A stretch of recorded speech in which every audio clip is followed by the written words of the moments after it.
It's the Ross Tucker Football Podcast.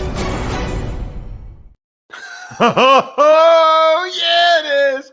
But it's not just any Ross Tucker Football Podcast, because I would never, ever do that to the loyal listeners. A lot of you have been with us, 10 years now, which is just incredible. Thank all of you so much. Please tell your friends and family. In fact, your friends and family probably already know that you listen to me and listen to us. So maybe tell people that aren't friends or family. Maybe tell your colleagues. I don't know. Can't wait to get some wisdom today from my former coach in the NFL with both the Cowboys, who gave me my first start, as well as the Buffalo Bills. He's currently at Nebraska. His name is Frank Verducci. We'll get to Frank momentarily. I should mention, I don't know if I already said we're presented by DraftKings, but I need to. In fact, I'm contractually obligated to. Every episode is presented by DraftKings.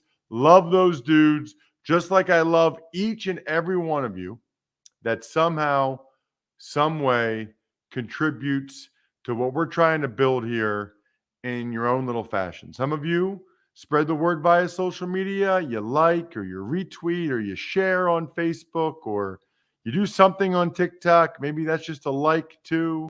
Whatever it is, at Ross Tucker NFL, at Ross Tucker Pod. The 5-star reviews mean a great deal. Amazon Music, Apple Podcasts, Spotify. Whatever it is that you do, it is greatly appreciated. Same with the sponsor confirmation email winners. Not a lot of sponsors this week, but you can always go to rosstucker.com and see all of them and take advantage of the specific code designed for you. Then we've got the YouTube shout out winners. I love this. I love doing the videos for you guys that want a YouTube video. YouTube.com/Ross Tucker NFL. Please subscribe. Even if you're not a big YouTube person, or if you know someone that is, tell them to subscribe. And then if you make any comment, I see it, and you get a cameo style shout out from me, which is pretty awesome. It's Big Show time. The Big Show. As promised, now joined by my favorite coach I had in the NFL. And I had 9 offensive line coaches, by the way, which is almost mathematically impossible if you play 7 years. The Senior Offensive Analyst at the University of Nebraska, the Cornhuskers. My good friend now that I'm 42, 20 years after I met him, Frank Verducci. Frank, Coach, thanks so much for coming on.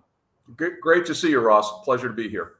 Yeah, so much I want to get into with you, but it's funny because it was, I guess almost 21 years ago now that I first met you, and I don't want to give anything away. So I want to know what you remember of the first time we met each other. Well, I remember we were on the campus of Princeton, and I had a very good relationship with your agent, Joe Linta, and went down to work out you and a couple of other players on the Princeton team. And a couple of them were more heralded, but once the workout started, it became evident to me that you were wired differently than most of the young men I worked out for the draft. And we would go through a drill, and then as soon as it was over, you would, first of all, before it ever started, you wanted all the details, which was impressive. But then when it was over, you always wanted to do it again. Hey, I can do it better. Let me try it again. And that attitude stuck with me, besides the fact that you performed very well. So that's really interesting, because you've never told me that before. I thought, Frank, for all I knew, you were coming to work out Dennis Norman, who was 3-time All-Ivy League, a physical phenom, ended up playing 9 years in the NFL, was a combine guy, got drafted, all that stuff, got drafted by the Seahawks. I envisioned that you were really there to work him out, and that John Ravichet, my roommate and teammate, and me were kind of there as well. I didn't know, I don't think, ahead of time that you knew that much about me. Well, again, credit to Joe, your agent, asked me if I was headed out to Princeton, and he asked me to be sure to give you a thorough evaluation. So I knew who you were when I came in, and like I said, that was really one of the most enjoyable workouts I had, because all three of you, really put forth an incredible effort. But it was interesting. John and yourself really made the lasting impression. I mean, you were all athletic, big, strong guys, but both of you, you could see that competitive spirit with both you and John. Well, I remember whatever drills we were doing, I was beating the crap out of Dennis, and he was starting to get mad. And I'm thinking, dude, you're getting drafted. like we can be friends later. He was looking at me but he knew the way I was. I mean, he knew that's how I rolled. Do you remember anything about my attire at the workout? Oh God, can you imagine how many people I've worked out in 10 years in the NFL? I don't. I mean, I have to admit, I remember your workout. I remember the facility, all that, but I can't tell you that I have that kind of recall. This is going to be fun. Do you remember that it was videoed? That I had someone video the workout? No, I wasn't aware of that. Yeah. So Joe told me, because I only got 2 workouts, Mike Tice and you were the only 2 guys and Mike Tice at the time was the O-line coach for the Vikings, but Mike Tice and you were the only 2 offensive line coaches that came to Princeton to work us out. And Joe told me, video the workout with Frank, and we can send that to teams. So this is Frank, you're gonna love this, okay? So first of all, I went shirtless for the workout with you. I went shirtless, and in part because I wanted to look better for the scouts, but also because I was videoing it. I'm 310, 315. I went fake tanning a couple times. Oh my goodness. Yeah, thank goodness you kept that to yourself. So I had a little bit of a red tint. I just thought, dude, I was pulling out all the stops, man. I wanted to look better. I wanted to look better than my shirt off. So here's why that's funny.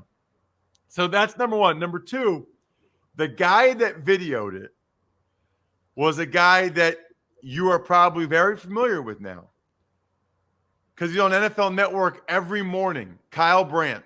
No kidding. Wow. Kyle Brandt is the guy that videoed that workout.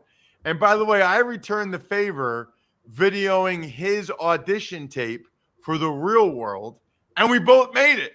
I made the NFL. He made the Real World. So we were roommates, and I said, Kyle, because I knew he had a background in theater and drama and whatever. I was like, can you film this workout? He was like, yeah. So he came down to Jadwin Gym, and he filmed the workout. I sent that to the teams that Joe Linta, my agent, told me to send it to, Frank. Right. And I'll never forget, I ended up getting signed. Well, 2 things. One is I ended up getting signed by Washington. Right. Joe Pendry was the offensive line coach. The late, great Tony Sperano, who also had a relationship with Joe Linta, was the tight end coach and assistant offensive line coach. And at one point, Tony said to me at the end of the draft, when they were figuring out who to sign as undrafted free agents, they remembered that the Ivy League guy sent them the video with his shirt off. And they're like, get him.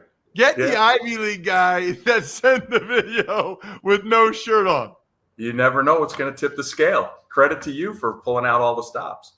So funny. And so I remember that distinctly. The other thing I remember, Frank, is I got 2 calls the entire NFL draft. 2 calls the whole draft. And I sat there. I had just gotten my first cell phone a month earlier. I had my dorm phone. I had it all lined up. I got called by you. And at some point, I got called by John Garrett, who was also on the Bengals staff at that point. I can't remember which one was which. One of you called me like in the first round. The other one called me in the second day. But you both said that there was some interest in potentially signing me after the draft if I wasn't drafted. But I distinctly remember I only ever got 2 calls. They're both from the Bengals. And Frank, back then, the Bengals were like the team you absolutely did not want to go to. Siberia. They had been terrible for Yeah. 10 years in a row. Yeah. Yeah. I would imagine that I called you the second day, because usually you start to prioritize the undrafted free agents on the second day. John, it might have been a Princeton thing with you and him calling you on the first day. But that's the most likely scenario.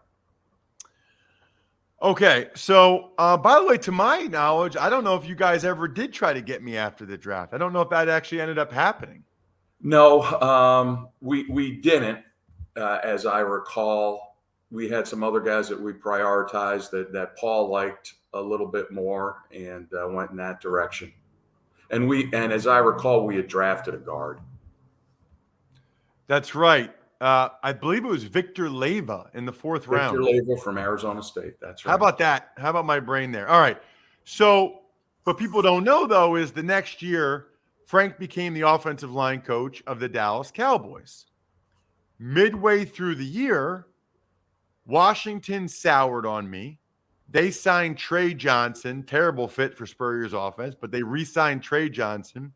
They cut me to try to put me down in the practice squad. And I knew some teams were going to try to get me on practice squad, like Marty Schottenheimer with the San Diego Chargers. But it just so happened, Frank, that you were the offensive line coach in Dallas, and you guys had suffered an inordinate amount of injuries. And probably unless it was those two things, unless it was you, Frank, and the amount of injuries, I probably don't get picked up on waivers by the Cowboys. What do you remember about that? Well, I would correct you. You were going to be picked up by the Dallas Cowboys. I remember being very excited when I saw you go on the waiver wire. Part of a thing in the NFL, and you know this, but your listeners might not be aware of it, is when coaches travel from team to team, they like to have somebody that they're familiar with and that they feel like will have their back. Basically, you call them their guys. And after I had worked you out and I saw you'd been good enough to make the Redskins, which didn't surprise me, as you said, we were going through a transition in Dallas, and we set an NFL record that year. We had 15 different offensive line starters that year, including yourself, obviously. And I think 9 of those started their first NFL game over the course of that season. It was just a fluky year. But I remember being excited when you got waived. I went right to Mr. Jones and said, this is a guy we really need to have. And the thing I remember more than anything else is I was shocked the next day when we were the only team that claimed you for the active roster. And I thought it would be a battle to see, if somebody below us claimed you, we'd obviously lose you. But I remember just being very surprised that we were the only team to claim you, but also very excited to have you coming into Dallas. Well, so I got there, and obviously you suffered another injury. The offensive line did. I ended up starting the last 7 games that year. I'll never forget any of it. I mean, my first start at Indianapolis against the Colts, and I think you might have written me a letter or something, or just said, I'm thrilled for you. It's an awesome opportunity tomorrow. You knew how big a deal that was to be starting a game in the NFL. By the way, the RCA Dome, that's a rough place to start your first NFL regular season game. I mean, it was loud or whatever. But then after that, Jacksonville, we won. I played well. Washington, Thanksgiving, we won. I played well. We were getting the run game going. And then obviously Frank ended up coaching me in Buffalo as well in 2004, which was another really good year for me. Actually, those are probably my 2 best years, 2002 and 2004. How would you describe me, Frank? Most of the people that are listening or watching on YouTube, they've been listening to me for like 10 plus years. How would you describe me as a player from a coaching perspective? Okay. Well, first, I want to say that that's something, the letter to you is something that I've done my whole career. If you had it, still had it, it would probably be on the back of a test or a tip sheet that I handed out the night before the game. Then you'd hand your test in, and then for every offensive lineman, I would always write them a note and put it in their locker, the test corrected, and put the note in their locker prior to the game. And I just always, that was my show of appreciation. And it was me just giving the personal touch that it was more than just business. So, And it means more than you know. Yeah, it means a great deal. I have players that I coached 30 years ago, and they still mention that. So I'm very proud of that. But the NFL is obviously, like any pro sport, a talent-driven league, and sometimes that talent is the pursuit of talent becomes a little bit intoxicating. Now, I mean this as a sincere compliment. You were not the most talented guy. You were a guy that the label I would put on you is you're an achiever. You're an achiever in everything you've ever taken on, whether it was overcoming the odds to get to the Ivy League and play college football and get a degree from Princeton, whether it was turning over every stone, as you just described, in maximizing your workout to create an opportunity to get into the NFL. Whatever it is, you were going to think it through, carve a path to follow, and then you were going to persevere and endure whatever it took to reach your goal. And now it's the same thing in your media career. I mean, you've started from, you're not a big name former pro celebrity who all the doors get open to at the end of your playing career, but look at what you've achieved. And I'm the least surprised guy in the world. You were an achiever, and you're a very bright guy, and top of the list is you loved football.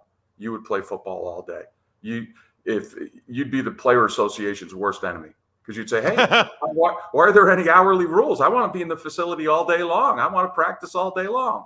I still tell and give people, you had a sheet of every possible pass set you could take in every protection against every possible alignment. And you had it memorized. At first, you had it on a piece of paper, but you had it memorized. 152 protection, 3 technique, 2 technique, inside shade. And you just drilled that footwork that you made yourself good enough to be a starting lineman in the NFL. Now, were there more talented guys? Yes.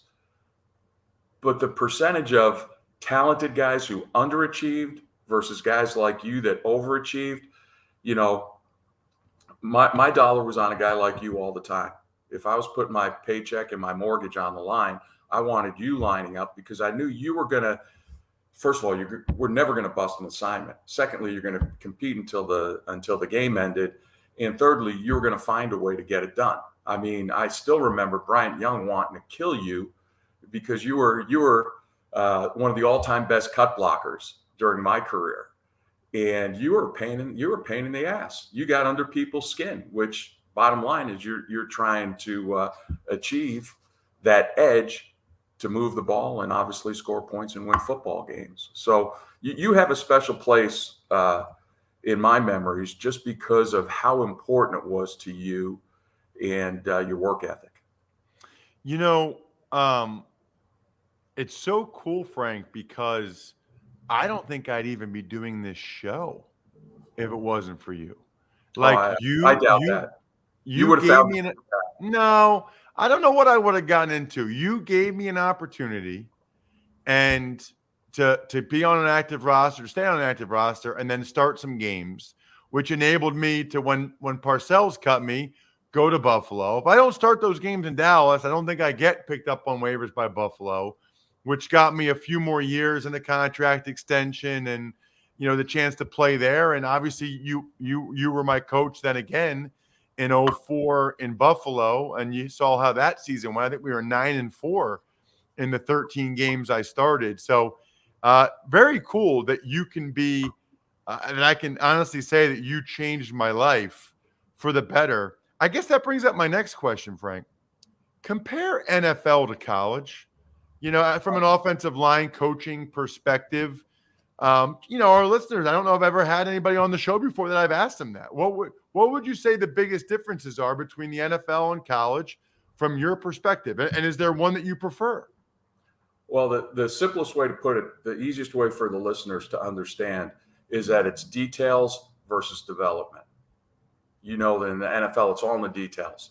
The college players, their eyes get big when I tell them there are no blown assignments in the NFL. I mean, if you have a blown assignment in a game, it is a big deal. In college football, I mean, you're going to have 7, 8 blown assignments over the course of a game, spread across those 5 starters. The NFL, even though there is a developmental squad, practice squad, it's not about development.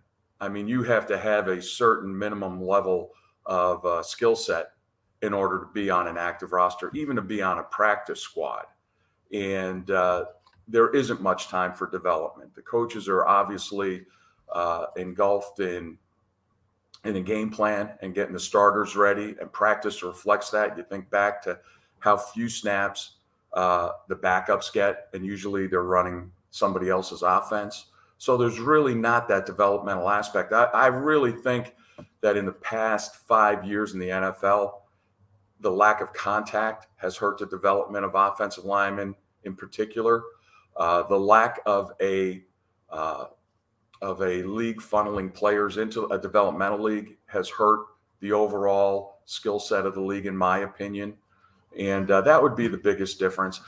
I enjoy both because in the NFL, I had guys like you and some of your other teammates who I could relate to man, and maybe mentor a little bit, especially the younger guys. But I probably learned as much as I taught from people like you. In college, I think you have more of an impact because you have these 18, 19-year-old men who most of them were away from home for the first time. And you recall your acclimation when you left Pennsylvania and went down to Princeton and the adjustments that you had to make. And I think sometimes that's very underappreciated. We look at the player and we say, this kid's a 4-star. He's going to come in and contribute right away.